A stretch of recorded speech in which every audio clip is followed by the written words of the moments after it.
All right. Then comes 2018. This is about the time I finally finished writing. And I needed to find a literary agent. I was really trying again.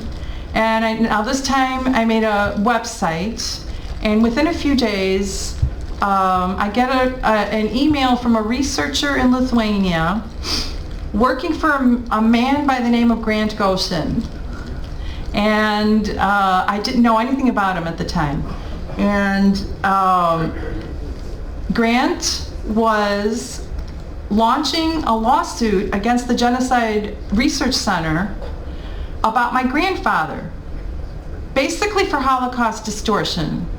And he was demanding that they take away the honors of my grandfather and come to terms with what my grandfather did during the Holocaust. That's the first time I heard of this lawsuit, anything like this. And I almost fell off my chair when that happened. And I finally, eventually did contact Grant. And of course, we have since become very good friends. Grant doesn't talk a lot about him. Grant has a fiery personality, but he doesn't talk a lot about what he's himself and what he does. He was born in South Africa, and he participated in the apartheid movement. And because he got in trouble there, he had to... Thank you. Anti-apartheid movement. And what one little word means. And because he got in trouble for that, he had to escape, and he came to the United States. And then he came here with barely any, here in California with barely anything, and started up. Now he has an MBA in international finance and runs a wealth management program. Contributes to many charities. And this is the part where he's a little shy about himself. But anyway, he and I have become very, very good friends and have teamed up. And it has become a powerful combination because our story has gotten a lot of international coverage. New York Times, Wall Street Journal, Chicago Tribune, Der Spiegel, Salon.com. And I did get finally a literary agent. And my agent did get a publisher. The first publisher was in Mexico. And so the book first came out in Spanish. Then it finally came out in English. And now it's out in Lithuanian. Just as of February. Kitos Knygos is the publisher. And it's Vėtra Lietaus šalyje, or Storm in the Land of Rain, which was my original title. It's going to have Polish and Hungarian versions coming out in 2022. And the English paperback is coming out June 7th, 2022. It's a new cover with a new title, but everything else will be the same. It has kind of a new introduction, but everything else will be the same. And this one is Storm in the Land of Rain. A mother's dying wish becomes her daughter's nightmare. So I thought I would just end this, with what I saw in Žagarė when I finally went to visit in 2013. And I went to visit the site where these more than 2,000 Jews were killed. And this is what I wrote. This is where my grandfather sent the Jews, I told myself. 2,236 bodies lie buried in this unmarked grave. I contemplated that number, standing there, soaked to the skin. Despite my umbrella, I endeavored to pray. I have no words. I do not know what to say, but I have come. Is it enough to bear witness? What else can I do? I cannot undo the past or redress my grandfather's actions, but I am willing to face what was done. I am sorry, so sorry for the unimaginable loss. Thank you.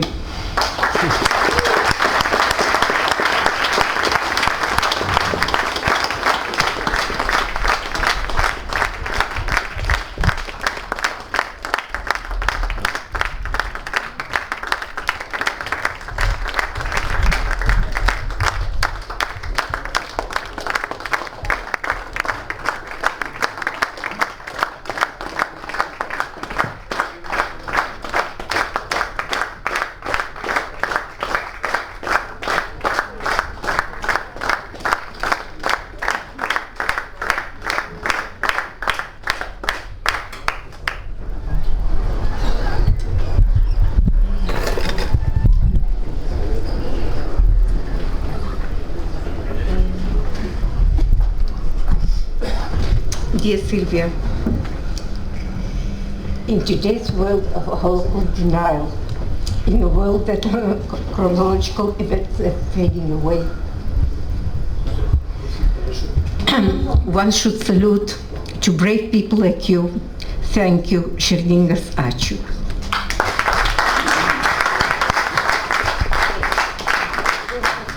We've got some questions for Sylvia, but she will answer them later. So, just a moment.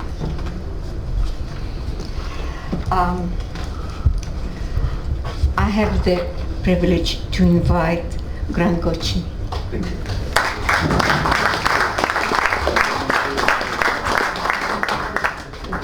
Just a moment. I told Grant that I was very impressed by his CV that was given to me. So he said, please, I'm just Grant and I'm a Litvak, but still. No. I'm a Litvak. You don't know what I'm going to say. Okay. Just a moment. Grant Gochin has chosen to visit us from California. He describes himself as an activist for Holocaust truth. And he fights hard and fair for those things that are close to his heart. We welcome him home in Israel. Baruch haba, Grant.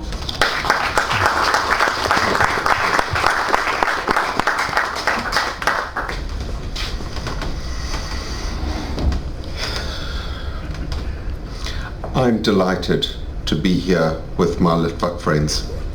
After all, we are mishpacha. We all know the issues of Holocaust fraud in Lithuania.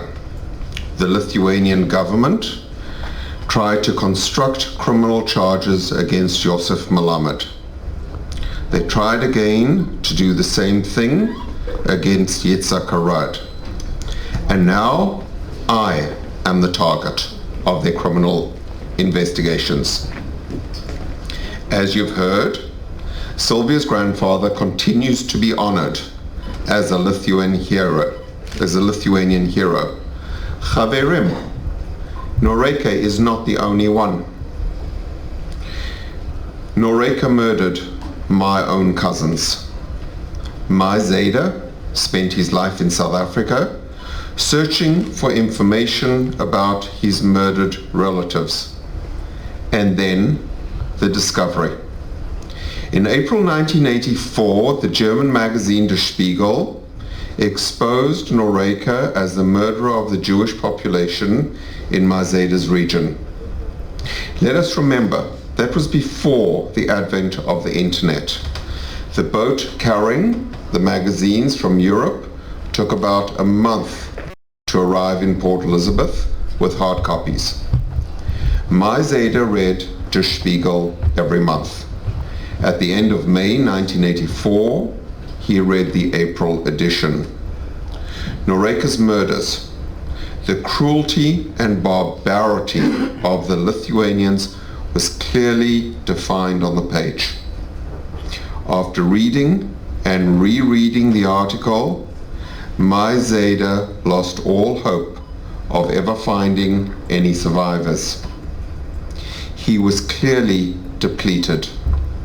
A mere few days later, he dropped dead of a massive stress-induced heart attack. I leave it to you, Chaverim. Did they kill Mazeida too? For me, Lithuanian Holocaust fraud is deeply personal. Lithuanians were not satisfied with murdering just their own Jewish citizens. They traveled all over Europe, murdering Jews in other countries. 13 years after Jonas Noreika was exposed, 13 years after Jonas Noreika was exposed as the genocidal murderer of my own family, Lithuania declared him as a national hero. Noreika was a minor murderer in comparison to other Lithuanian heroes. He only murdered about 14,500 of us. 14,500. Let's look at a different Lithuanian national hero, Baltusis, who served as the leader of the guards at the Majdanek concentration camp. The Lithuanian government claims he served on the outside of the camp only, and therefore was unaware of what was happening on the inside of the concentration camp. It is preposterous. Do they really expect us to believe that? Now I ask you, have you ever heard of a concentration camp guard serving on the inside of a gas chamber? The lies constructed by the Lithuanian government are so blatantly crude that one wonders, do they think we will actually believe that? We, Chaverim, are not naive. Baltusis remains Lithuania's national hero. According to the Nuremberg Law's definition, every single member of Lithuania's wartime provisional government falls into the category of a Holocaust perpetrator. Representatives of the Lithuanian government tell us the only ones to blame for the Holocaust were the Nazis and their collaborators. This stance has been created to focus only on Nazis and to distract away from Lithuanians. They ignore the fact that Lithuanians began murdering Jews even before Nazis arrived in Lithuania. What they refuse to acknowledge is simply that there were so few Nazis in Lithuania, that Nazis gave Lithuanians weapons and Lithuanians joyously, willingly, and enthusiastically murdered Jews. Lithuanians and Nazis shared the same ideology.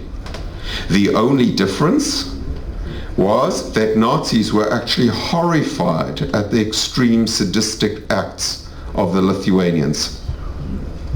When you hear a Lithuanian official use the phrase Nazis and their collaborators, I want you to understand that this is a deliberate form of Holocaust revisionism, distortion, and distraction. Another one of their heroes was Kazi Skirpa. Skirpa called for the elimination of Jews from Lithuania. In 1939, there were approximately 250,000 Jews. Today, approximately 2,500. It does not take a mathematical genius to recognize that 99% of Lithuanian Jews have been eliminated. 80% of the Jews were eliminated prior to the final solution being established. The government of Lithuania says Skirpa's call to eliminate us was just a mere incident of anti-Semitism. An incident of anti-Semitism? Representatives of the Lithuanian government tell us these Jews are lost. Let me help Lithuania. Our families are not lost. We all know exactly where our families are. They lie twisted in death pits strewn throughout Lithuania. They are not lost. They are not somewhere off in a forest waiting for a kindly Lithuanian to discover where they are. President Herzog and former Prime Minister Netanyahu are both Litvaks with origins in Shedova. The murderer of their Lithuanian families in Shedova was named Izidorius Pusevicius. He too has been declared a hero of Lithuania, and he too has been rewritten into a rescuer of Jews. The Lithuanian national hero, Jonas Šimashka, another Holocaust perpetrator, has also been written into a rescuer. The Lithuanian lies that are still told today are responsible for murdering our families a second time. I have provided the Lithuanian government with more than a dozen names of the heroes who were Holocaust perpetrators. They do not care. Yad Vashem declared 0.04% of Lithuanians were righteous Gentiles. 0.04%. That leaves 99.96% of Lithuanians who were either perpetrators, bystanders, or cannot prove that they were rescuers.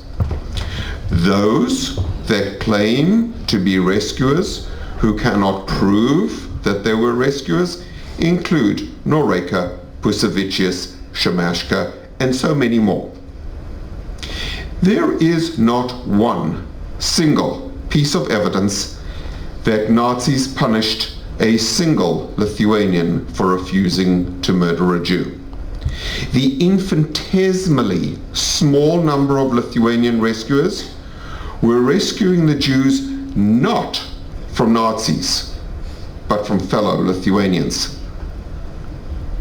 Yad Vashem states plainly and clearly their definition for righteous Gentiles. However, the Lithuanian government has created and defined their own system for identifying righteous Gentiles. Chaverim, this is a false system.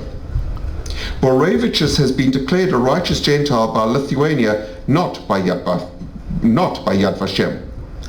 Privately, some members of the Lithuanian government admit the truth, but they insist education takes time. I have news for them.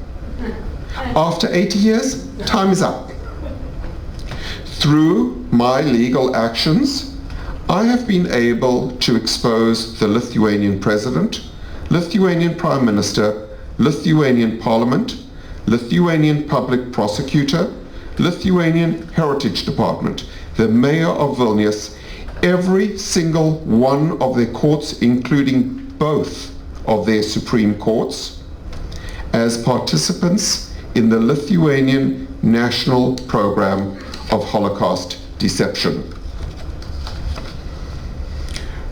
My friend Ephraim Zurov and I share the honor of being two of the most hated people in Lithuania.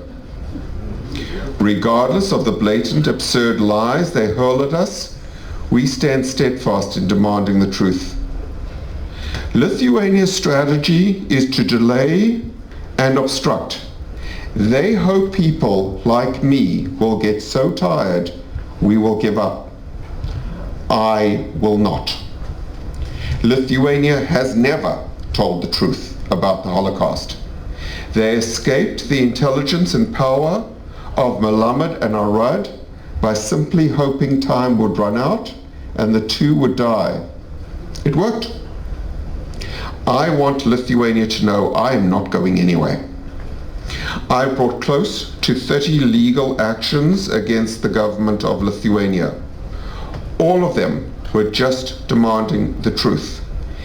Every single case has been dismissed on legal technicalities without examining any facts. Their legal responses prove that when representatives of the Lithuanian government stand in front of us and tell us they want to know the truth and that they oppose Holocaust distortion, they are lying. My cases stand as permanent proof that 77 years after the end of the Shoah, Lithuania is a country that elevates Holocaust fraud. Many entities have voiced their staunch disapproval of Lithuania's Holocaust deceptions. The International Holocaust Remembrance Alliance, the US State Department, US Congress, Lithuania's own Presidential Commission, the Simon Wiesenthal Center, the American Jewish Congress, the Lithuanian Jewish Community, the European Jewish Community, the World Jewish Congress, and many more. Lithuania stands exposed in front of the whole world as Holocaust revisionists. Lithuania, just yesterday, again said they want to talk to anyone open and ready to discuss painful issues of the past on a respectful and constructive basis, but only those who share the effort to find the truth and reconciliation. Apparently, not even the US Congress meets their criteria. When the government and their representatives communicate on Jewish historical issues, please assume that they are attempting to deceive. My case is currently in front of the United Nations. My case could take decades to be resolved. Our best immediate recourse is the court of public opinion. That, Chaverim, is us. Lithuania has so comprehensively and so deliberately lied about the greatest crime in the history of the world. One has to ask the question, is there anything about which they will not lie? We Jews worldwide attend Lithuanian events and hear warm words. Only an analysis of these words show the exact same terms being used in the UK, the US, South Africa, and Israel. Their words are a dictated script written in Vilnius, crafted very carefully to distract from the truth. Do they really think we can't figure this out? They tell us that they are serious about remembering. Yet my cases and the continual lives prove the opposite. Their standard procedure remains Holocaust revisionism. Chaverim, Holocaust revisionism is anti-Semitism. Germany's official stance is to accept responsibility for the Shoah. There is now a strong friendship between Jews in Germany and Israel in Germany. Lithuania has only lied, twisted, and committed fraud. There is no honest basis for a relationship between Jews and Lithuania. To correct this abhorrent situation, Lithuania urgently needs to show us that they are sincere. Only firm and immediate action is acceptable. I propose the following. Number one, close down their genocide center and revoke all their findings. Number two, create a Truth and Reconciliation Commission of non-Lithuanian, credentialed historians to establish the truth. And number three, stop lying and distorting. If Lithuania genuinely wants to apologize for their frauds and murders, I have a suggestion for them. Follow the example of Spain and Portugal and issue a massive blanket grant of full Lithuanian citizenship to all Litvaks worldwide. Laws can definitely be changed. They can definitely do this. I do not anticipate success in Lithuania.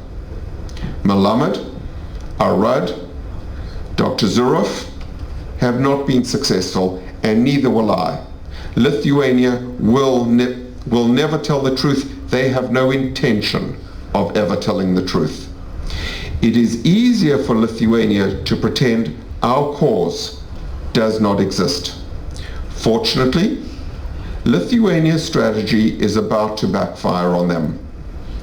Two extraordinary, talented documentarians will soon release films titled J'accuse, A Cry from the Killing Pits of Lithuania, and Baltic Truth. Both of them are about Holocaust deceptions by the Lithuanian government. Lithuania's constant phrase, Nazis and their collaborators, will be revealed for the lies it is intended to convey. We, in this room, know the truth. We remember, and we have taught our children well. Israel is the sovereign protector of Holocaust history. We, Sylvia and I, we need you to help us. We need your voice. Please follow Sylvia and myself on Facebook. Read our articles in the Time of Israel. We need people to know what we are doing and how we are doing it. For the memories of our family, Lithuania will not win. Chaverim, toda rabba, Am Yisrael Chai.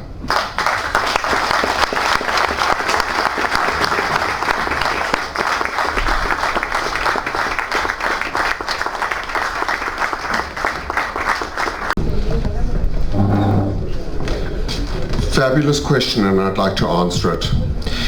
Approximately 2% of Lithuania moved west when the Soviets came in. They actually weren't afraid of Soviet persecution. The ones that moved west, many of them were perpetrators. They went into the DP camps and claimed to be afraid of Soviet persecution. I believe in one city block in Philadelphia, there were 11 members of one murder division living. They testified for each other, they supported each other, they told the US government that they were anti-Soviet. The US government is culpable. They turned a blind eye. The US admitted the perpetrators. Not true, Grant. They kicked out they stripped at least 15 of them of their citizenship and kicked them out of the United States. They all went back to Lithuania, and we tried to get them put on trial. The Lithuanians made sure that they didn't even have to appear at the trials. They waited until they were all too sick to be put on trial. Not one served one day in a Lithuanian jail.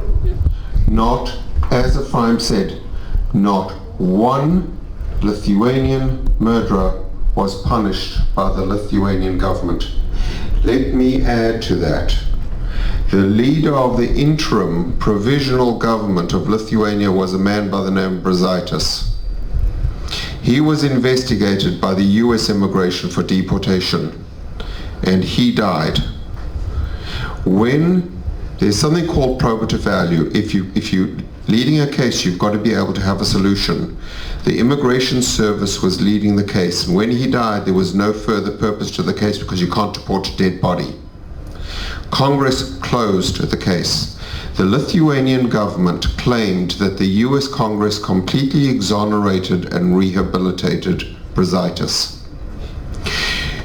This gets good. I hired 4 separate lawyers in the United States, highly qualified legal minds, to interpret what the congressional letter meant. And all 4 were of the same opinion. There was no possible means of getting from the closing of the case to exonerate and rehabilitate it. The Lithuanian government ignored us. I went to the US Congress. The US Congress wrote to the Prime Minister of Lithuania and said there is no way to get from this letter to exonerate and rehabilitated. Retract your false statements. The the Lithuanian government ignored Congress. There was a new ambassador of Lithuania in the United States. Upon her arrival, Congressman Brad Sherman wrote a letter to the ambassador saying, "Where is my answer?" So when the government of Lithuania says we want a constructive dialogue, they wouldn't even respond to the US Congress. So when you hear we want to have a conversation, we're open to conversation, it is an out and out lie. Now, let me tell you one step further. I used those congressional letters to sue the government of Lithuania.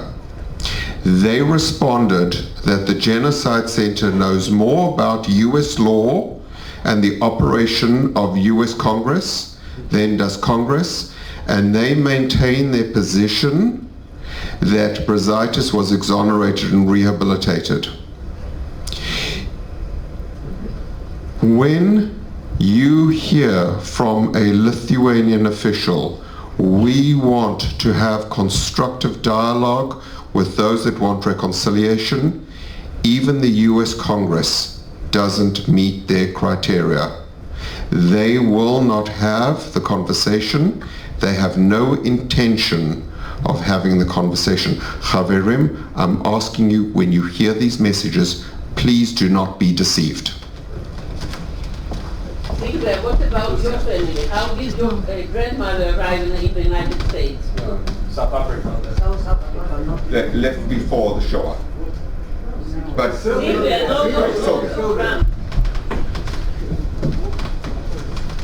they came through South America. They said they couldn't get a visa to the United States. When? 45, and then they stayed in Argentina till 56, and then they came to the United States in 56. So they went through the DP ladder? Yeah, they were in the DP camps, Germany, Switzerland, Argentina, and then came to the United States. How did they escape in 1945? Must be 44. Must be July 44. Yeah, July 44. In fact, they knew to escape early, because anybody who escaped, like tried to escape 3 weeks after them, were already, there was a border set up and they couldn't get out. So those who did escape had to do it within the first 2-3 weeks. Okay, thank you very much for your interesting questions. I must say that I asked my son today, what would he like to ask Sylvia? And Ido, my son, said that he would like to know if you meet your grandfather, what would you like, if you would have a chance to meet your grandfather, what would you ask him? And what do you think he would answer you? That question. I don't know. I wish I could have more than one question, but I guess I would ask, what were you thinking? What was going through your mind? Why would you sign up to kill so many Jews? Why would you do that? I don't, I think his answer would be, according to my research, that he was doing the right thing. He was doing it to save Lithuania, and all Jews were communists, and he thought that's what he should do. I think he would be upset with me today. I mean, if knowing what I'm doing, he would probably disown me. Can I answer? Can I answer? Yeah. Can I answer? I have one guess. I read about Sylvia's mother, Dalia Norikaitė, and she said that from the prison, Jonas Noreika sent her a small letter that was written, I'll read it in English, I translate it. I want to see you full of creative power because hatred is destructive and love is a creative force. I think, Sylvia, that he would have given you the same piece of paper and add that he loves you very much.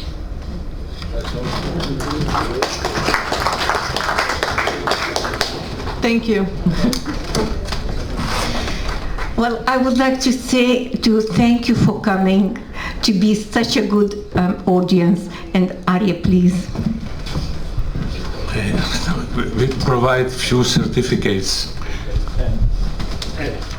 for the guest to thank you, and I hope that you'll put in your office, in your home, whatever, that everyone can say to see it. And first the certificate for Sylvia Foti.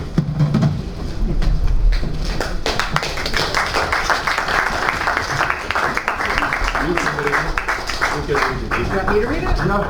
Read it. For your integrity, human decency, and bravery in standing up for Holocaust truth. For your work to combat anti-Semitism and other forms of racism. For your work to prevent future genocides and tell the truth about past genocides. You are honored among our people. Thank you. Bye-bye. The second to my friend, to Grant Gochin.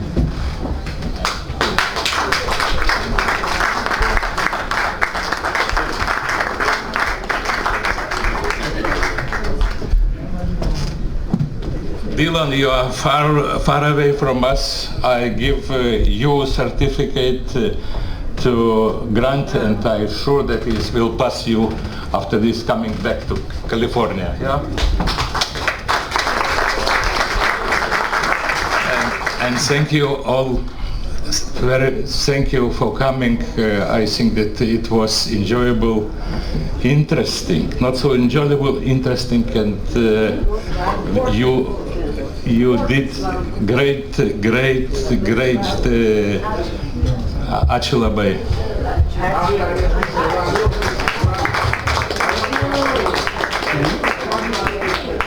Grant, one additional question. It's not. The ones that make progress. As a grandson, my great-grandmother was killed in Jager, and a lot of our family. And as a student of Dov Levin and Yosef Melamed, I want to know what you expect from us as a private person, as members of Igud Yotzei Lita, the Association of Lithuanian Jews in Israel, and even from the government of Israel, that I don't accept not from the former and not from the present, but what you expect from us. I'll tell you exactly, not what I expect, but what I'm asking for. When you hear the term Nazis and their collaborators, stand up and scream deception. When you hear the phrase, we want to know, stand up and yell, liar. When you hear the phrase, we are opposed to Holocaust distortion, stand up and walk out of the room. It's 80 years. There is no tomorrow for the truth. They either need to tell the truth. We don't expect truth from Lithuania. They will never tell the truth. They've never told the truth. They have no intention of telling the truth. They stand in front of us reading the same script in Cape Town and Los Angeles and New York and Washington, D.C. and Tel Aviv. It is the same script. We've lost our Jews. We want the truth established. The Nazis and their collaborators, it is the same phraseology in every speech from every one of their representatives. And it is insincere, it is dishonest, and more than that, it is an insult. It is an insult to you, It is an insult to me, and it is an insult to my Zeta and to the 220,000 murdered Jews that lay in their death pits when they stand up and say, we can change a street name in front of the Russian embassy in one day, but it's going to take us 3 years to change Skirpa Street. You know what? There's intention. There's looking at us in the eye and lying and treating us with contempt. And you know what? I'm not willing to be insulted by the Lithuanian government anymore. My cases are done in Lithuania. I've had approximately 30 cases in Lithuania in which I have received only lies, dishonesty, distortion, fraud. I'm out of Lithuania. My case is in front of the United Nations. I'm going to make absolutely certain with Dylan Hosier that when we know with absolute certainty, with absolute proof from the World Jewish Congress and IRA and the State Department and everybody else, that they are putting out fraudulent research and then saying, but we love Jews and we want good relationship with Jews, they are lying to our faces and they are insulting us. And I will not be insulted by the Lithuanian government anymore. They've insulted and murdered 220,000 of our family. Enough. That's what I'm asking from you.